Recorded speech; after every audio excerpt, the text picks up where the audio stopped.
Good evening, welcome. Thanks for joining me for this virtual coffee. We have two primary agenda items today that we will move through.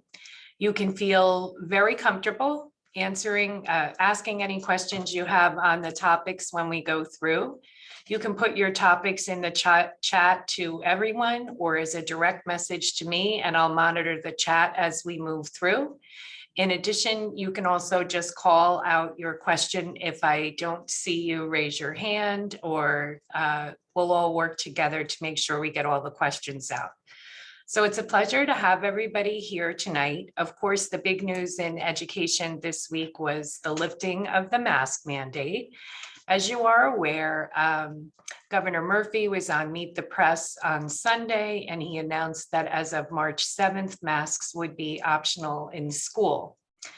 When that announcement took place, there was no guidelines offered from the Department of Health, and school administrators found out at the same time as everyone else. So basically that puts the information related to it in two different categories. What we know absolutely now, and what we still have to have addressed in the coming weeks between now and March 7th. So beginning with one of the first things that we know is although masks will be optional in our schools, as the Long Hill Board of Education made that decision on Monday night, decisions related to federal transportation and bus drivers are not covered under this optional decision. So masks will still be required by bus drivers and all passengers. So if your children ride the bus to school, they still will be required to wear their masks on the school bus, unless there is some change in federal regulations regarding the wearing of masks on public transportation. Second, we know that we don't really have any option whatsoever to get back to 6 feet of social distance. If you remember back in the district when we were in cohorts about a year ago, we had half the number of students in class, and we could work to keep students 6 feet apart as much as possible. We have no intention of going back to cohorts, and based on our class size and the sizes in those rooms, we don't have an option to maintain 6 feet of social distancing with our current schedule. So we have no plans to go to cohort. We have no plans to change the length of our school day. We're still full school day, full classes, everyone in person. So that means no 6 feet of social distancing. So when you think about those parameters, basically we are facing the reality that everyone who comes in contact with someone with COVID would be considered the possibility of being a close contact, because when individuals are wearing masks, then the close contacts are greatly taken down, and we haven't had as much of that as late. So there are a number of things that we have to address. And the first thing becomes, do we have to continue contact tracing? If we all know that we're in a school environment where we have many people together who are not wearing masks, and many of whom won't be wearing masks, some may, and we have a situation where we don't have 6 feet, do we have the flexibility as a district to say it would just be too cumbersome and difficult to continue contact tracing? It would result in too many students being removed from class. So we've sought legal counsel and advice from the Department of Health to just say, can we dispense with contact tracing and just continue to monitor the health of our schools and our students and faculty?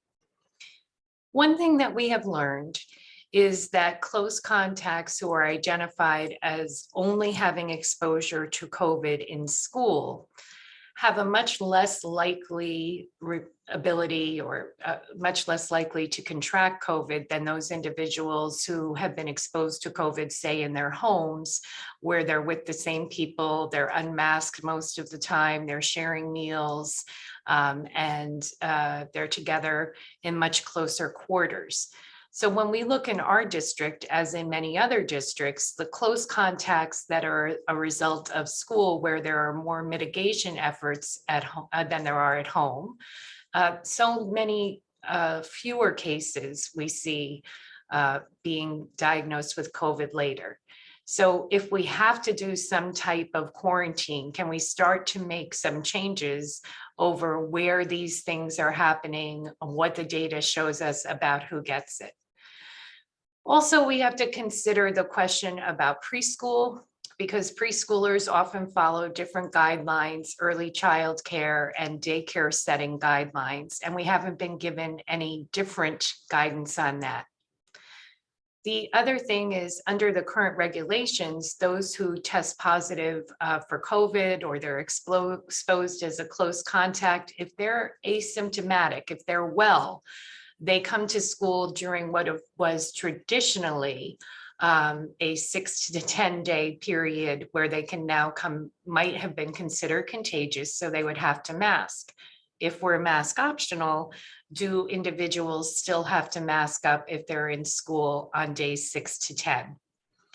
On top of all of that, is a test to stay program really still necessary? Is it viable if the numbers are larger?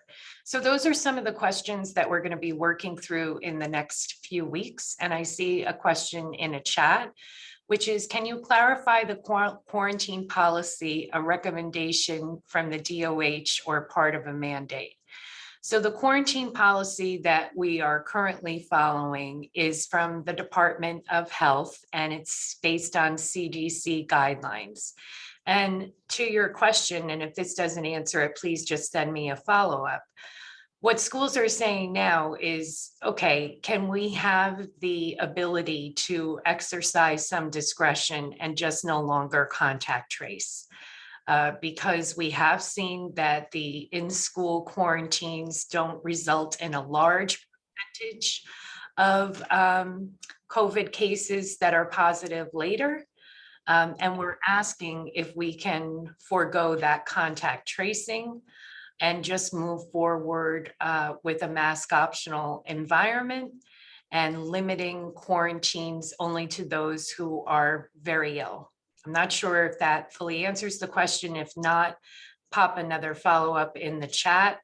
And dealing with the first item on the agenda, please call out a question you have, and also put it in the chat box or let us know what your questions are.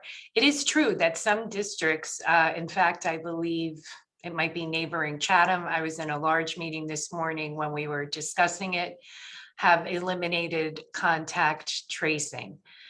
We haven't gotten clearance for that yet, but I do want you to know that that's something that we are pursuing. And it's based on the fact that many of our close contacts here in district identified as school close contacts are not developing COVID at the same rate as maybe, as I mentioned, for example, the household contacts.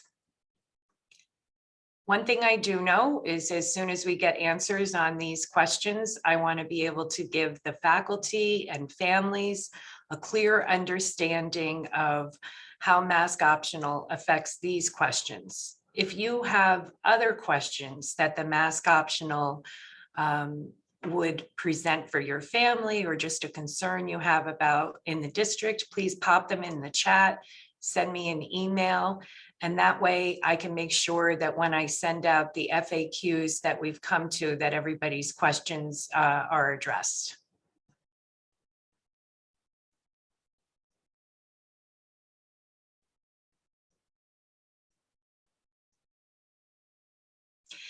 There's a question, can you share the current vaccination rates for Gillette, Millington, and Central students in the FAQs? We can. So the current vaccination rates at Gillette School are 40%. At Millington School, it's 60%. And at Central School, it's 67%. Interestingly, we had also received guidance that we did not enact and was then redacted that fully vaccination requires the booster as well for those who are eligible. So originally we got this guidance that we would have to be eliminating, or causing people to go on quarantine if they were booster eligible and they didn't get the booster. But then that regulation got pulled back, and that was a welcome fact.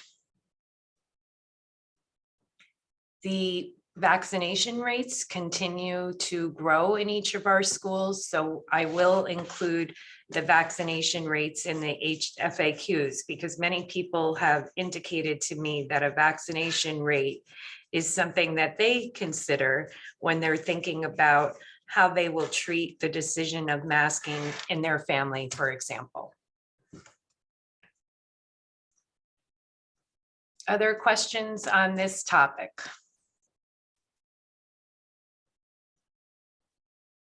We can also circle back to it on the end, at the end of our conversation, but I'll move on to the second topic for now, because I'm sure everybody can do with a little bit of a break from COVID and masking conversation. Although I can't promise that this one will be any less of a tough one to tackle. So as I sit here in Gillette School, it is a beautiful school. The classrooms are well maintained. It's filled with our greatest, youngest learners and some outstanding faculty. And you don't realize as you drive down Long Hill Road just how crowded our school actually is. So I'm talking about Gillette School. The first thing I'm going to do is just run through with you some numbers. So in Gillette, we have 3 pre-K classrooms, 1 for 3-year-olds, 1 for 4-year-olds, and 1 multi-age classroom. And there are 28 students across those 3 classrooms. We also have 5 classrooms that serve our kindergarten population, and we have 88 kindergarten students. We have 5 classrooms serving our first grade, which is a little bit larger, with 92. When I got here, I increased the number of sections in kindergarten and first grade to 5 sections. And I think that the parents, the students, the teachers, everyone is in agreement, especially at our youngest grades, that the smaller the class size, the better. We have 2 classrooms that are used for resource room programming. So that would be for students to get pulled out in small groups for specialized instruction in reading and in mathematics. We have 4 small group instructional spaces, which are not full-size classrooms, that are used for related services like occupational therapy, physical therapy, BSI, ESL instruction. Our all-purpose room is a bit of a hodgepodge. It's a shared space where physical education takes place. There's storage, there's the after-school program, there's pieces of the art program in there, there's some additional materials for therapy that are in there. It is not a dedicated physical education space. The same goes true for library and music. So we don't have a glorious library where students can sit and explore titles and enjoy books and work in small groups, because that space is also used as a music room. And it's not the size of a traditional library in an early childhood center. It is a classroom size. The phrase art on a cart might sound as though it's something that would be exciting, but it's very difficult. Obviously, if the art is pushing into the classrooms, the materials are limited. And the main focus of the overcrowding is, as we expanded the classroom, our special area instructors haven't been given the quality of instructional space that their programs deserve and that our students deserve. And as a result, those essential parts of an early childhood experience are not delivered in the best way. Having said that, we have not completed kindergarten registration for the 2022-2023 school year. That's going to take about 3 or 4 more weeks. So all of these things could resolve naturally if our kindergarten registration is significantly less than our current kindergarten and first grade classes.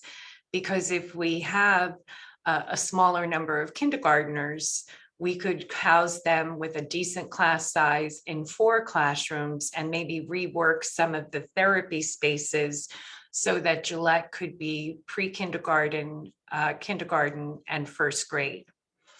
If those kindergarten numbers are higher and would necessitate 5 classrooms, we'd be looking at the same setup that I have on the screen in front of you. Therefore, we started to explore what are some options that we could look into to create some more space at Gillette. One of the first things that we talked about was, what are our grade configurations like? What is the importance of an early childhood learning center, and what does that look like? Over the years in the district, as I understand the history, there have been many times that we've looked at different configurations. Millington School, which is currently grades 2 through 5, does have some classroom space that is not being used. One room in particular is only used after school for the Alpha Best program. And Central School has some more space.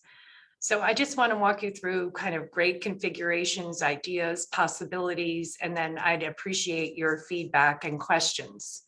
So grades 6 through 8, middle school, I was a middle school assistant principal, and I have taught some time in my career in middle school and spent a number of years working there. And I believe, and the research supports, that that 6 through 8 structure is a nice time. You know, if we were to think about the space that we have in Central and moving up the 5th graders, there are some middle schoolers that are grades 5 through 8, and they keep the 5th grades sort of in their own pod and separately, but it's a large age span.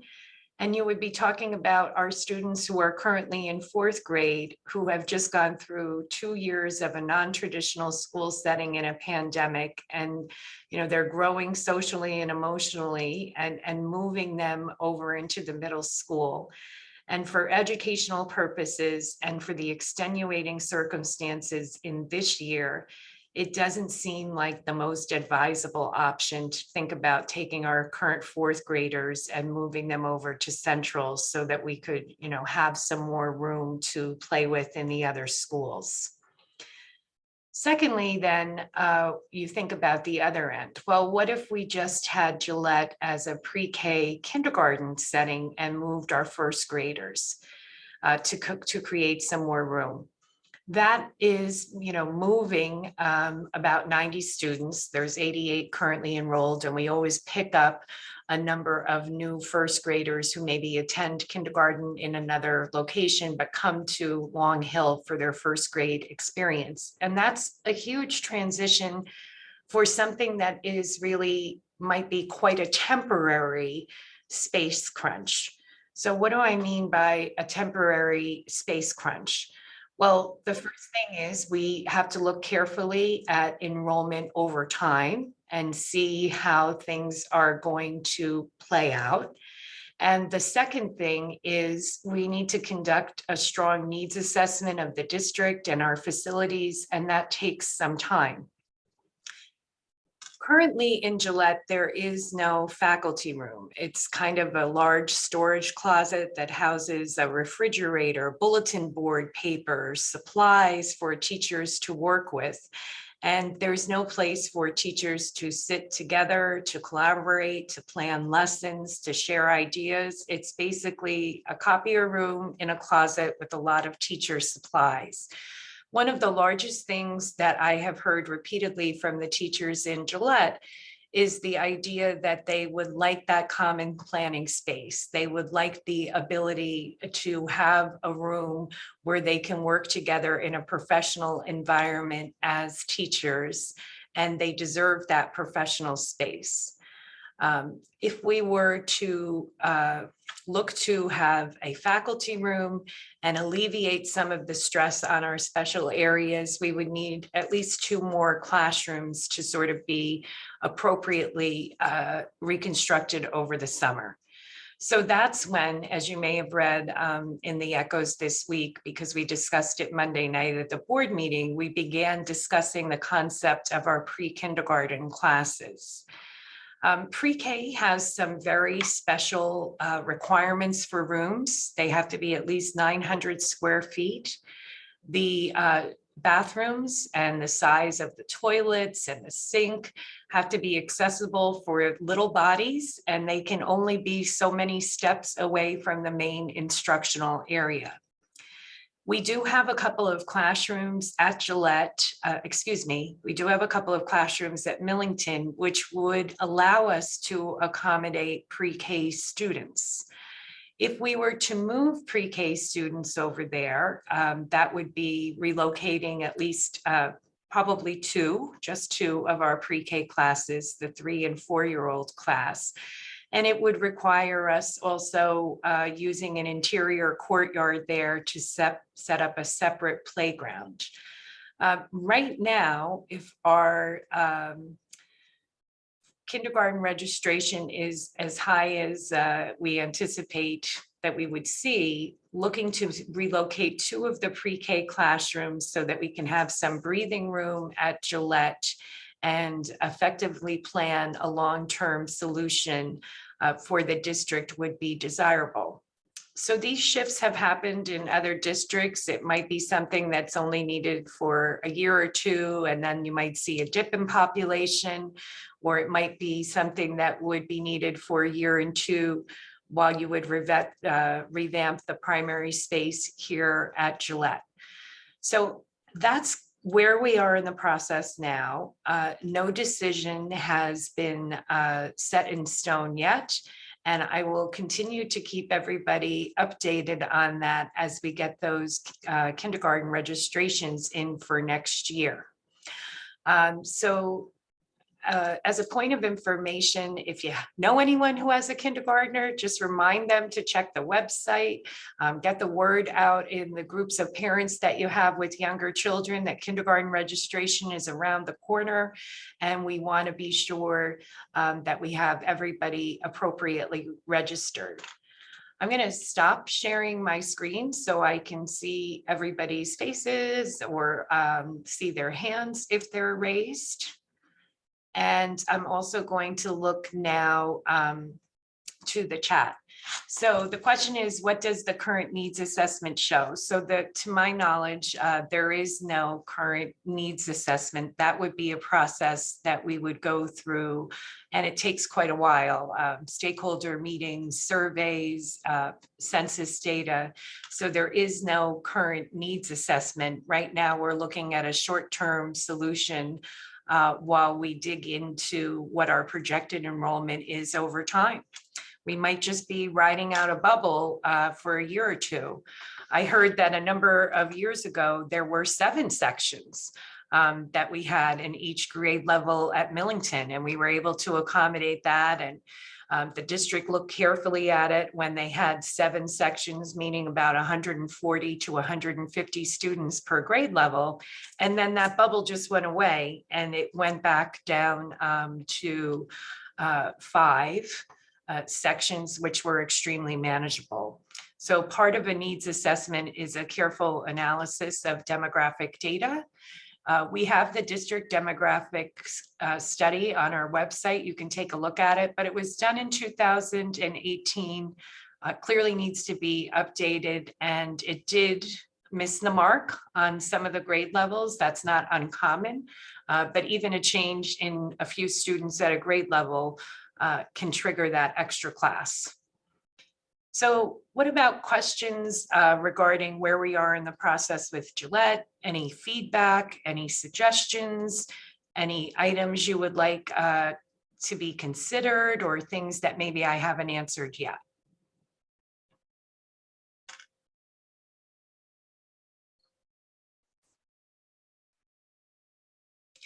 Christina. Good evening, Dr. Mucci. I thank you for your time this evening. I have a son in Mrs. Wyko's pre-K class. Yes. I'm to the district. I'm not from Jersey originally, so I'm learning as I go how the district operates. So bear with me because I do have a few questions about the move, as it will directly affect things with my son in particular. So I'm comfortable sharing. As you go through them, let's pause after each one so I make sure I don't miss it. Absolutely. So I love the breakdown and explanation. And as an educator myself, I completely understand the ease of moving 28 students as opposed to 92 students in first grade. And I can totally respect the numbers game on that. My concerns are, given the time and place where we are right now in the world of COVID and things like that, for a lot of these little guys, this has been either a transition back to school, as in my son's case, or the first time they're entering, with a lot of new exciting things for them. I'm comfortable sharing that my son struggled with his transition into school, and this is not first time in an educational facility.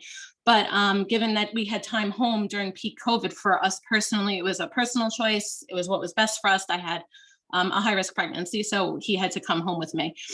So my concerns are the social emotional end of moving the youngest learners, when your words are, and I love that, like creating this ideal early childhood education facility with more things. I struggle with understanding why we'd want to move the youngest learners who would benefit the most from that in that scenario. And then I have a couple of follow-up questions, but if you want to pause there. Sure. So obviously the students' social and emotional learning needs are, the most important, which is why we looked at, what they use the creative curriculum in pre-K, and that requires that they have 30 minutes structured playtime and 30 minutes unstructured playtime. So most of that curriculum is driven by the classroom teacher in that environment. They supervise some of those specials, and we looked at the staffing and felt as though we could deliver that in Millington. I'm going to pause for you for 1 second, because I think the question that's in the chat will also enhance some of the information that you're asking about, and we can go right back to your question. Sure. So there's a question in the chat about why don't we just move the board offices? As you know, where I sit now, the Board of Education is underneath the main classroom area upstairs in Gillette School. And the entire floor of the Board of Ed offices is on a slant. So my desk is on it and the floor is not level. Before these can be converted into classroom spaces, we would need to re-level the entire floor here, and there would have to be some significant renovations that take place. Rest assured, nobody would ever place a value on office spaces for any adult over an instructional space, right? So if there were an opportunity, to your point, to keep them here by simply moving them downstairs, and it was an easy fix, that would be the first thing we would do, because it would be ideal to keep them here if we were able. So I just wanted to share that, yes, we want to be sensitive to their needs. We want to keep them with the people, the peers that are closest to them, and everybody recognizes that this would not be ideal. So moving on to your and the second question is, what about the senior center? The Board of Education owns the space, which is interesting, but not the building. So again, that would be, it's a unique situation. It would be lovely to be able to work there. But again, if you've been inside the senior center, it's not going to be an early childhood center overnight. Even if the seniors decided they had another location and they wanted that to be part of what the schools were doing, it would require extensive renovations. So both the Board of Ed offices and the senior center would be something that would have to take a while to build out. So it wouldn't be something that could be done for September. So I'm sorry, Christina, your second question. So my second question is just kind of, I suppose, a follow-up, which I understand what you're saying, and I thank you for being so clear. I think about from an educator's standpoint as well, and I'm quite familiar with the creative curriculum as well, and I do understand that they will be able to implement it. I worry about the manipulatives for the gym, the library, things like you said. Will my child have access to a preschool geared library and manipulatives for the gym teacher and things like that? I'm thinking broader picture, bigger standpoint. Will the teachers now be schlepping things from Gillette back to Millington and back and forth just to meet the needs of the children? And the courtyard you mentioned, is it fenced? So it's an interior courtyard. Okay, that's cool. And then I just think overall for me personally, I know we're talking about, would you be moving all three classrooms, or was it two? It would be two of the classrooms, the 3-year-old and the 4-year-old classroom, not the multi-age classroom. Okay. Again, comfortable sharing with the group. My son does not have an IEP currently or anything up to that nature. And I just know that I know that he enjoys spending time with children who are working on different goals and things like that. So I wasn't sure if he'd still be seeing similar friends in that scenario and what that meant, in the event of meeting goals and things like that. But I think that's pretty much covers my question. I mean, personally speaking, I love where he is. He talks about Mrs. Bauer's class. He's excited to join her room. He's familiar with the scenarios. Again, comfortable sharing with the group. It took my son a while to transition. I know his teacher shared with me, like, he'd silently cry every time they had to leave the room for the first month and a half. And that was a big transition. I just worry about transitioning to the school, out of this school for a year, and then coming back for kindergarten. That's a big transition to put on the 3 and 4 and 4 and 5-year-olds. So those are my concerns, and I appreciate everyone's time. And I thank you, Dr. Mucci, for giving me the floor. No, my pleasure. And I took note of the issues that you raised regarding appropriate materials in gym, in the library, what the access would be, how that would change over time.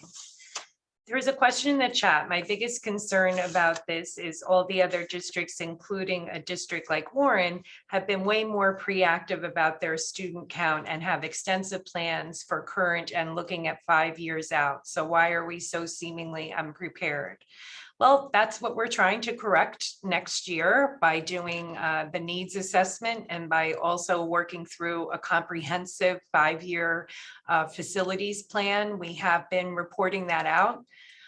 In all honesty, there were pressing issues related to buildings and grounds which needed to be addressed immediately for safety and health concerns.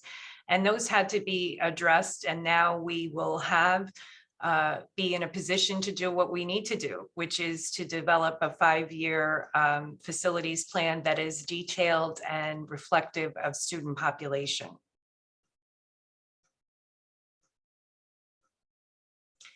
You can pop questions about Gillette, about anything in the chat. You can you don't have to use the raised hand feature, just call out any questions that you have.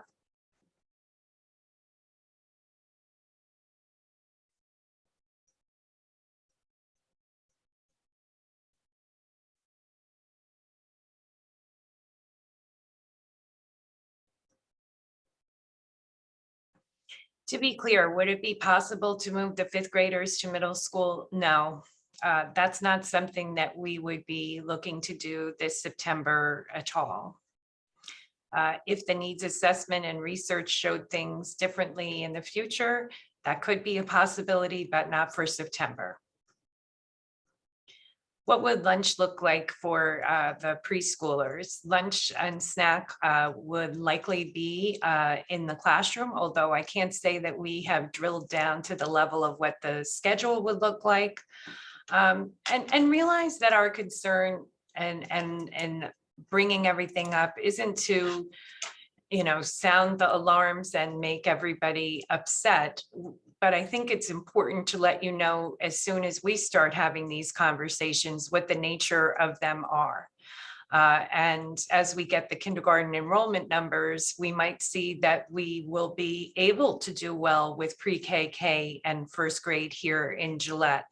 But it's conversations like this that help us plan that if we do have to make a change, that we're considering things from the parent perspective and making sure that if a change is necessary, it's as well executed as possible.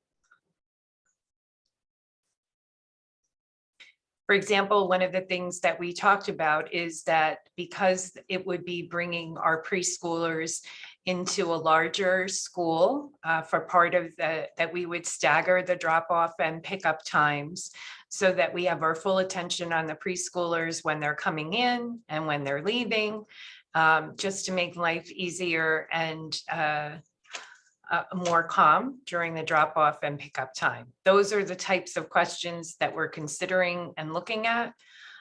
We also have looked at what kind of renovations we could do into the storage areas down here to see if we could relocate some of the things that are needed at Gillette in the process of over the summer. One of the main issues that we do face for some of the spaces is that they are not accessible.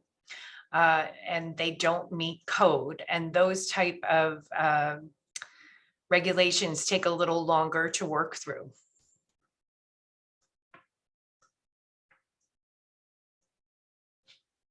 You can pop any kind of question in the chat, whether it be about preschool or any other topic.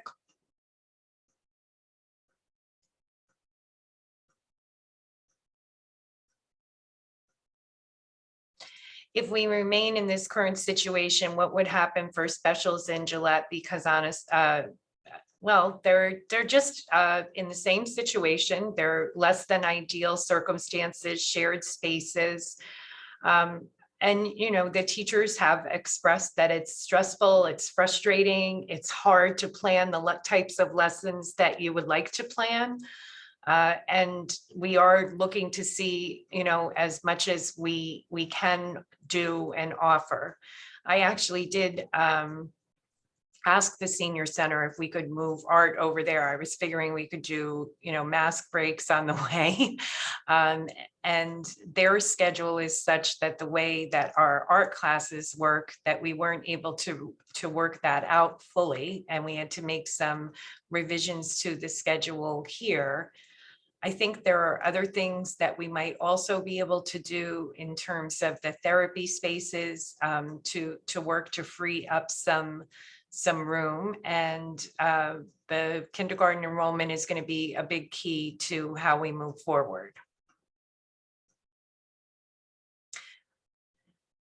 So obviously all of the therapies, there's a question in the chat, what would it look like for those preschoolers that got pulled out for OT, PT, and speech? Obviously all of those, I guess I understand the question. If it were to be moved to Millington, if the preschoolers would be moved there, well, then also the likelihood would be based on student need, and there would likely have to be a shift in a therapist moving over there. And there are ample therapy spaces in that area at Gillette. So the area that we're looking at is where the Alpha Best program is in Millington right now. That has the bathroom that is accessible, meets the square footage for a preschool, and connects to the interior courtyard. And that section of the building has a clear entrance that's close to the parking lot and drop-off area. And it's also close to where therapies could be taken out. Students could go to therapy for their pull-out sessions. You can put any other questions in the chat, or you can just ask those.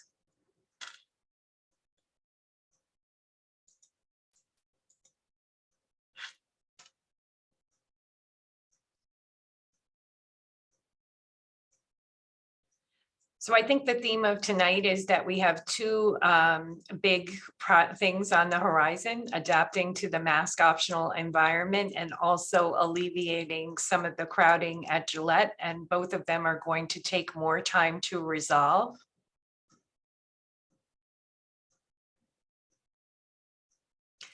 There are questions about what if I have children in both schools? Obviously, those things would have to be in consideration. You know, one of the things that I'd like to have us see us do is have a supervised time for parents who have children in multiple schools so that they could do drop off in a way that even without thinking about the pre-K issue is a little more user-friendly, you know, having all the schools with the same start time and not having a staggered drop-off is challenging as well.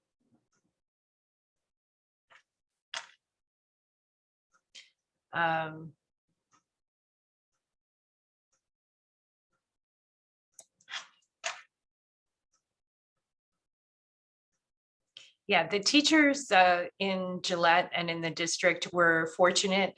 They are enthusiastic, professional, and so accomplished. And it has been difficult for me to hear that when you think about all of the things that people can complain about, you know, or feel dissatisfied with in their workspace, that our teachers don't let these limitations affect them. Because they are so professional and they do rally. But time and time again, I hear Gillette teachers saying we have no place to hang our hat.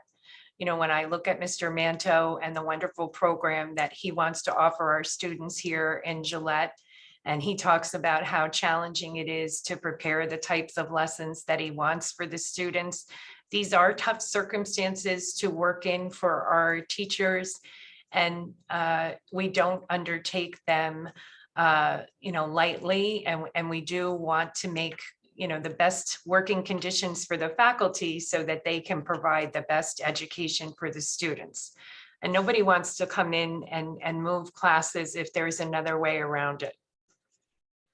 How about school-specific calendar days, celebration days, book fairs? These would happen to align better in early child. Oh, that's a good point. That's going to be something that I would have to add to my list, which is when you have, you know, we don't always think about that right now, but when we have the return to normal where we're headed, those assemblies, those special events, which we really can't even host in Gillette now because of the state of the all-purpose room, but when they return, you know, how would we handle that in two separate buildings? I'm adding that to a list to kind of develop a more thoughtful answer to, and I thank you for raising that question.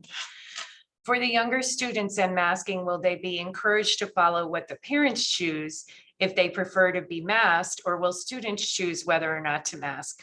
I'm so thankful that you asked that question because I think it's so important that parents have the conversation at home about their family decision and what's important to them, and that they give the directive for what they would like to see in the school. It would be incredibly challenging for all of us to, you know, we're not going to take attendance and have a record set next to us, you know, masked, unmasked, and check with the children every second of the day that they're following what their parents and their family have chosen. So any help that parents can provide in making sure that the children understand your family's expectation and follow it in school is certainly what we'd like to see when we move to mask optional. So it's a family choice. And, you know, if that's what you would like for your children, you need to assist us in directing them to that. And of course, you can always check in and see if the young ones especially, or no, maybe it might be the middle schoolers, are following what mom and dad are saying at home. But we're not keeping a record of that, or we're not keeping a record of what families decide and enforcing it during the school day. That would just be too challenging and difficult. Any other questions, comments?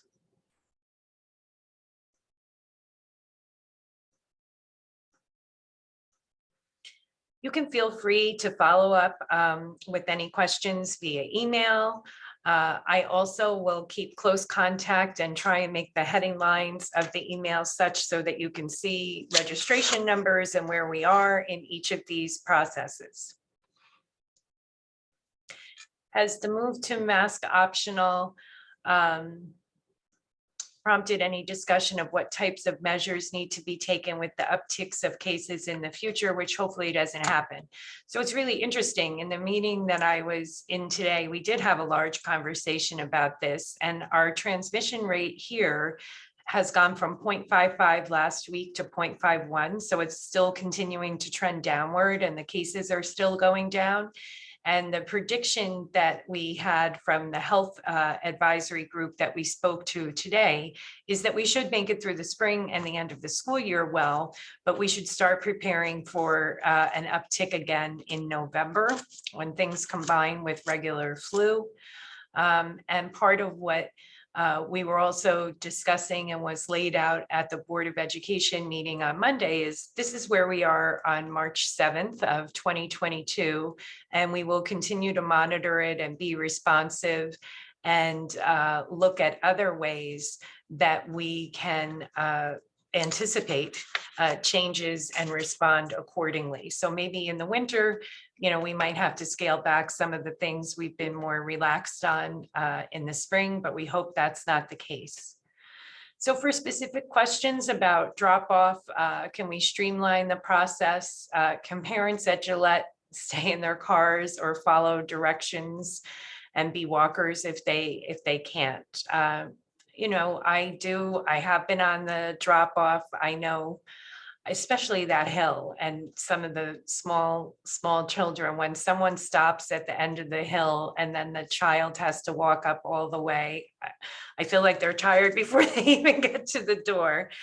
It is nice that the line keeps moving, but I also hope that people we can put out those reminders and tell folks to keep the line moving and move to the front of the line. And also as the weather comes, maybe we can partner with the police and with the Safe Routes to School and maybe have some springtime walk to school days. Those events usually do promote a nice feeling in the community, and they also cut down on traffic at drop off. So walk to school events are a great suggestion. Thank you.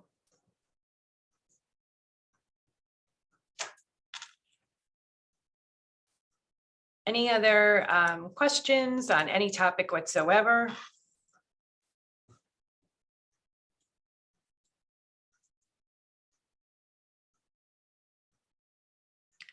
Okay, if I missed anything, please feel free to email me directly and or give me a call so that we can discuss your concerns and also get some more suggestions. And I will keep you updated as things go along in both of these cases and other great things in the district.